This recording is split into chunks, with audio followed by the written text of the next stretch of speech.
इतिहास गवाह है कि इस देश के अंदर एक समय बहुजनों का शासन हुआ करता था। जब इस देश में बहुजनों का शासन था तब यह देश सुख शांति और समृद्धि से परिपूर्ण था और पूरी दुनिया में सोने की चिड़िया नाम से जाना जाता था। उस काल में भारत बुद्धमय था और बहुजन राजाओं की वीरता व पराक्रम की चर्चा पूरी दुनिया में होती थी। लेकिन विदेशी ब्राह्मण आर्यों ने इन राजाओं के खिलाफ साजिशें रचना प्रारंभ कर दिया और साम दाम दंड भेद के तरीके अपनाकर तथा छल कपट से इन राजाओं की शक्तियों को कमजोर किया और इस देश में अपना प्रभुत्व स्थापित कर लिया और हमारे राजाओं की हार पर त्योहार बनकर तैयार कर दिए। आज हम और आप अपनी ही पराजय को त्योहारों के रूप में मना रहे हैं और अपने असली इतिहास से भटके हुए हैं।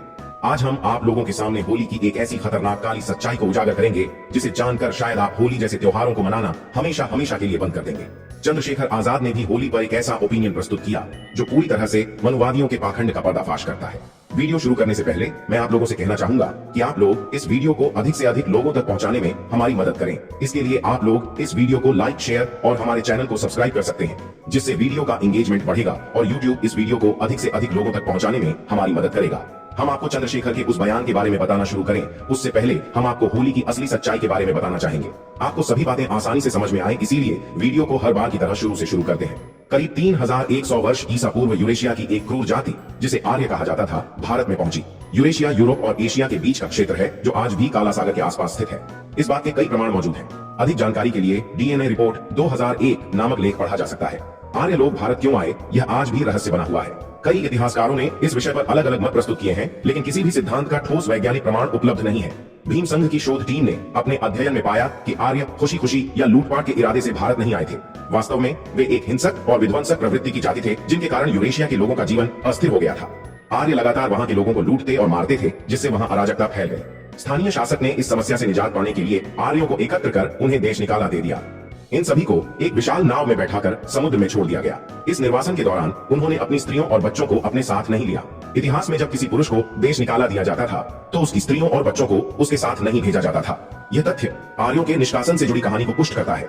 हिंदू धर्म ग्रंथों और यूरेशिया की प्राचीन कथाओं में भी इसका उल्लेख मिलता है। आर्यों के यूरेशियाई मूल के कई प्रमाण मौजूद हैं, जैसे कि उनकी भाषा का रूस की भाषा से मिलना, ज्योतिष, वास्तु, तंत्र और मंत्र शास्त्र जो वास्तव में मेसोपोटामिया सभ्यता की देन है। DNA परीक्षणों से भी इसकी पुष्टि हुई है। भारत में इस विषय पर 2 प्रमुख DNA अध्ययन हुए हैं। पहला अध्ययन माइकल बामशाह द्वारा किया गया था, जिसे भारत के सर्वोच्च न्यायालय ने मान्यता दी थी। दूसरा अध्ययन राजीव दीक्षित नामक व्यक्ति ने स्वयं किया था। इन शोधों में निष्कर्ष निकला कि ब्राह्मण, बनिया और क्षत्रिय वर्ग के लोग वास्तव में यूरेशियाई मूल के हैं। अगर धार्मिक ग्रंथों को आधार माना जाए तो यह स्पष्ट होता है कि आर्य समुद्री मार्ग से भारत पहुंचे थे। ऋग्वेद, भागवत पुराण और दुर्गा सप्तशती में वर्णित सृष्टि उत्पत्ति की अवधारणा से संकेत मिलता है कि आर्यों को समुद्र में भटकने के बाद कहीं धरती दिखाई दी। इसी कारण हिंदू धर्म ग्रंथों में यह सिद्धांत मौजूद है कि धरती की उत्पत्ति जल से हुई। उस समय भारत के मूल निवासी सरल, सभ्य और उन्नत संस्कृति के लोग थे। सिंधु घाटी सभ्यता उस काल में दुनिया की सबसे विकसित सभ्यताओं में से एक थी। यहाँ के मूल निवासी सांवले, लंबे और बलशाली होते थे। इसके विपरीत आर्य ठंडे प्रदेश से आए थे, जहाँ कम धूप पड़ने के कारण उनकी त्वचा का रंग गोरा था। वैज्ञानिकों ने भी पुष्टि की है कि ठंडे इलाकों के लोगों की त्वचा आमतौर पर हल्की होती है। इसी गोरे रंग को आधार बनाकर आर्यों ने स्वयं को देवता घोषित कर दिया। धीरे धीरे उन्होंने भारत पर आधिपत्य स्थापित करने की योजना बनाई। आर्यों ने मूल भारतीय सभ्यता को नष्ट करने और अपनी संस्कृति थोपने का हर संभव प्रयास किया। वे छल कपट और धोखे में निपुण थे, जिसके कारण कई मूल निवासी उनकी चालों में फंस गए। आर्यों ने भारतीय समाज की सबसे बड़ी ताकत, उसकी नारी शक्ति को अपना पहला लक्ष्य बनाया। वे आधी रात को आक्रमण कर धन संपत्ति के साथ साथ मूल निवासियों की महिलाओं को भी पकड़ कर ले जाते थे। आगे चलकर ब्राह्मणों ने कई प्रथाओं को जन्म दिया जो धीरे धीरे परंपराओं में बदल गईं। इसी कारण आज भी भारतीय महिलाएं सामाजिक शोषण की शिकार हैं। भारत के मूल निवासी शासक आर्यों के यज्ञ, बलि और अन्य धार्मिक अनुष्ठानों के विरोधी थे, क्योंकि इनसे पशुधन, अनाज और अन्य संपत्तियों की हानि होती थी। आर्यों द्वारा आयोजित इन अनुष्ठानों की आड़ में अनैतिक कार्य किए जाते थे। ऋग्वेद को पढ़ने से स्पष्ट होता है कि आर्य धर्म के नाम पर किस हद तक अधार्मिक कार्यों में लिप्त थे। इन अनुष्ठानों में सोमरस नामक मदिरा का सेवन किया जाता था। वहीं गाय, बैल, घोड़े, बकरी और भेड़ जैसे जानवरों की बलि देकर उनका मांस खाया जाता था। उत्कृष्ट यज्ञ, अश्वमेध यज्ञ और राजसूय यज्ञ जैसे अनुष्ठानों के नाम पर सार्वजनिक रूप से अनैतिक आचरण किया जाता था। ये प्रथाएं कालांतर में परंपराओं में परिवर्तित हो गई। यदि इन परंपराओं के बारे में अधिक जानकारी चाहिए तो ऋग्वेद के दशम मंडल, अथर्ववेद, सामवेद, देवी भागवत पुराण, वराह पुराण जैसे धर्म ग्रंथों को पढ़ा जा सकता है। एक समय आर्यों ने भारत के एक शक्तिशाली राजा हिरण्यकश्यप के राज्य पर आक्रमण किया और वहां अपनी सत्ता और संस्कृति स्थापित करने की चेष्टा की। राजा हिरण्यकश्यप ने आर्यों की अमानवीय संस्कृति का विरोध किया। नागवंश से संबंधित हिरण्यकश्यप ने अपने धर्म के अनुसार आर्यों को अधार्मिक और अनैतिक घोषित कर दिया तथा उनके मत को स्वीकार करने से मना कर दिया। आर्यों ने उसे झुकाने के लिए हर संभव प्रयास किया, लेकिन वे सफल नहीं हुए। यहाँ तक कि आर्यों के प्रमुख राजा ब्रह्मा और विष्णु तथा उनके सेनापति इंद्र को भी राजा हिरण्यकश्यप ने बार बार पराजित किया। राजा हिरण्यकश्यप इतने शक्तिशाली थे कि उन्होंने तथाकथित देवताओं की राजधानी अमरावती पर अधिकार कर लिया। जब आर्य राजा हिरण्यकश्यप को युद्ध में नहीं हरा पाए तो उन्होंने छल पूर्वक उसे मारने की योजना बनाई। एक षड्यंत्र के तहत विष्णु ने राजा हिरण्यकश्यप की हत्या कर दी, लेकिन इसके बावजूद आर्यों को कोई विशेष लाभ नहीं हुआ। हिरण्यकश्यप के प्रजा ने आर्यों की सत्ता मानने से इनकार कर दिया और उनके भाई हिरण्याक्ष को अपना नया राजा स्वीकार कर लिया। इस प्रकार आर्यों की योजना विफल हो गई। राजा हिरण्याक्ष भी एक अद्वितीय योद्धा थे, जिनका सामना युद्ध भूमि में कोई भी आर्य नहीं कर सका। उनके भय से आर्य पलायन कर गए। हिरण्याक्ष ने अमरावती को पूरी तरह नष्ट कर दिया। उनके पराक्रम से भयभीत आर्यों ने उन्हें मारने के लिए एक नई साजिश रची। इस बार आर्यों ने राजा हिरण्याक्ष की पत्नी रानी कियादु को अपने षड्यंत्र का हिस्सा बनाया। विष्णु नामक आर्य ने छल पूर्वक रानी कियादु को अपने प्रेम जाल में फंसाया और उसे अपने संतान की मां बनने पर मजबूर किया। विष्णु भेष बदलकर राजा की अनुपस्थिति में रानी से मिलता रहा। राजा हिरण्याक्ष अपने राज्य के कार्यों में व्यस्त थे, जिससे उन्हें इस बात का पता नहीं चला। समय बीतने पर रानी कियादु ने एक पुत्र को जन्म दिया, जिसका नाम प्रहलाद रखा गया। हिरण्याक्ष की व्यस्तता का लाभ उठाते हुए विष्णु ने बचपन से ही प्रहलाद को आर्य संस्कृति की शिक्षा देनी शुरू कर दी। इस कारण प्रहलाद ने नागवंशी धर्म को अस्वीकार कर दिया और आर्य परंपराओं को स्वीकार कर लिया। जब राजा हिरण्याक्ष को यह ज्ञात हुआ कि उसका पुत्र नागवंशी धर्म से विमुख हो गया है, तो उन्हें अत्यंत दुख हुआ। उन्होंने प्रहलाद को समझाने का प्रयास किया, लेकिन विष्णु के प्रभाव के कारण प्रहलाद पूरी तरह आर्य मत में लीन हो चुका था। परिणाम स्वरूप पिता पुत्र के बीच लगातार मतभेद बढ़ने लगे और संघर्ष होने लगा। आर्यों ने एक गहरी साजिश रची कि राजा हिरण्याक्ष की हत्या कर दी जाए और उनके पुत्र प्रहलाद को कम उम्र में राजा बना दिया जाए।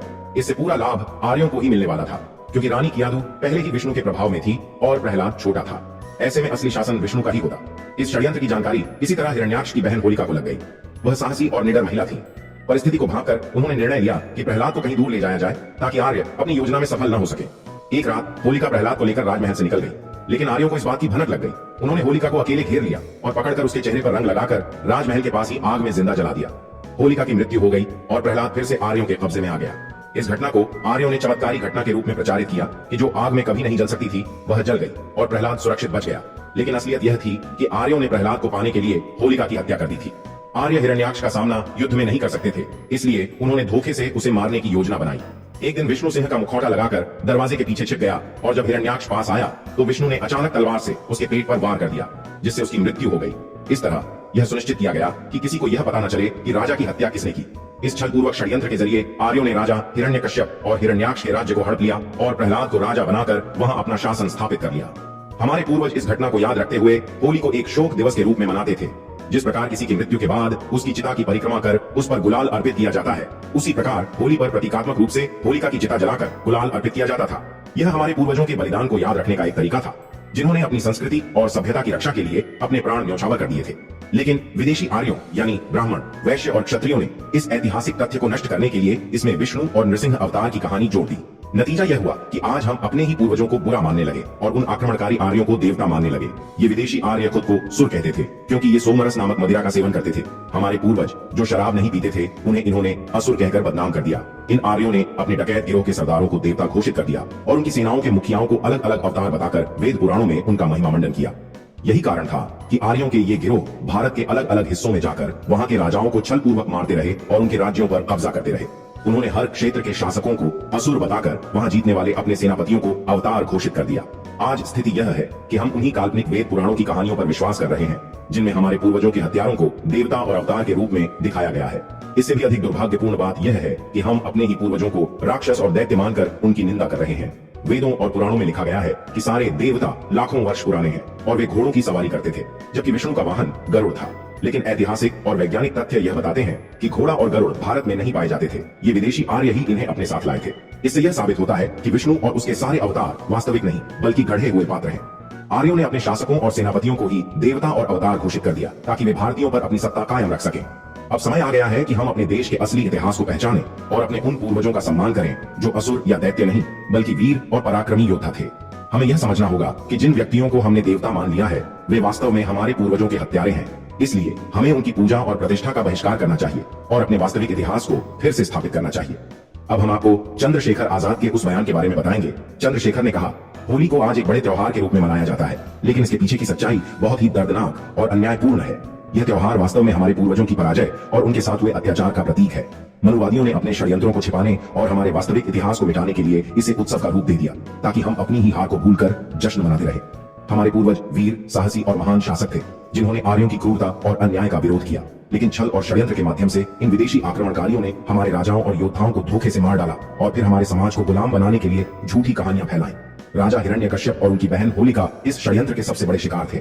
जिस होलिका को मनुवादियों ने एक दुष्ट और अत्याचारी स्त्री के रूप में चित्रित किया, वह वास्तव में एक वीरांगना थी जिसने अपने भतीजे प्रहलाद को आर्यों के षड्यंत्र से बचाने की कोशिश की थी। लेकिन आर्यों ने उसे अकेला पाकर आग में जला दिया और इस घटना को इस तरह से प्रचारित किया कि जैसे कोई चमत्कार हुआ हो। राजा हिरण्यकश्यप, जिन्होंने आर्यों की धूर्तता और उनकी अमानवीय प्रथाओं को अपने राज्य में प्रवेश नहीं करने दिया, उन्हें भी छल से मार दिया गया। जब आर्य युद्ध में हारने लगे तो उन्होंने कायरता का रास्ता अपनाया और विष्णु ने सिंह का मुखौटा पहनकर दरवाजे के पीछे से राजा को मारकर मौत के घाट उतार दिया। इतिहास को तोड़ मरोड़कर इस पूरे घटनाक्रम को इस तरह से पेश किया गया कि असली नायक खलनायक बन गए और असली अत्याचारी देवता बन गए। आज होली पर होलिका दहन मनाकर हमारे पूर्वजों के बलिदान का मजाक उड़ाया जाता है और हमें यह विश्वास दिलाया जाता है कि बुराई पर अच्छाई की जीत हुई थी। लेकिन सच्चाई यह है कि यह हमारे इतिहास का सबसे काला दिन था। हमें यह समझना होगा कि होली हमारा त्योहार नहीं है, बल्कि यह हमें हमारे पूर्वजों पर हुए अन्याय की याद दिलाता है। यह त्योहार हमें यह सोचने पर मजबूर करता है कि कैसे हमारी संस्कृति, हमारी पहचान और हमारे नायकों को झूठ और छल से मिटा दिया गया। अब समय आ गया है कि हम इस षड्यंत्र को पहचानें और अपने इतिहास को सही परिप्रेक्ष्य में देखें। हमें अपने पूर्वजों का सम्मान करना है, न कि उनकी हार और हत्या के दिन को उत्सव के रूप में मनाना है। इसलिए हमें इस त्योहार से दूर रहना चाहिए और अपनी वास्तविक विरासत को फिर से स्थापित करने के लिए आगे बढ़ना चाहिए। होली एक ऐसा त्योहार है जो सामाजिक और पर्यावरणीय रूप से भी बहुत हानिकारक है। हर साल होली के दौरान लाखों टन लकड़ी जलाई जाती है, जिससे पर्यावरण को भारी नुकसान पहुंचता है। जंगलों से पेड़ों की कटाई होती है, जिससे न केवल वन्य जीवों का आवास नष्ट होता है, बल्कि प्रदूषण भी बढ़ता है। आग से निकलने वाला धुआं वायु प्रदूषण को बढ़ावा देता है, जिससे सांस की बीमारियों का खतरा बढ़ जाता है। रंगों से खेलना जितना मजेदार लगता है, उतना ही खतरनाक यह हमारी त्वचा, आंखों और स्वास्थ्य के लिए होता है।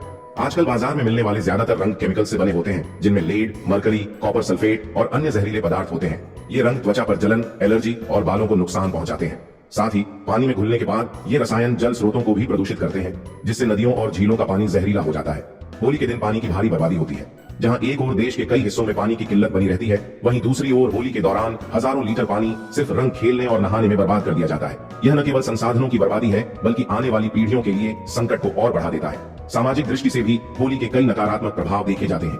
इस दिन अक्सर शराब और नशे का सेवन बढ़ जाता है, जिससे सड़क दुर्घटनाओं की संख्या बढ़ती है।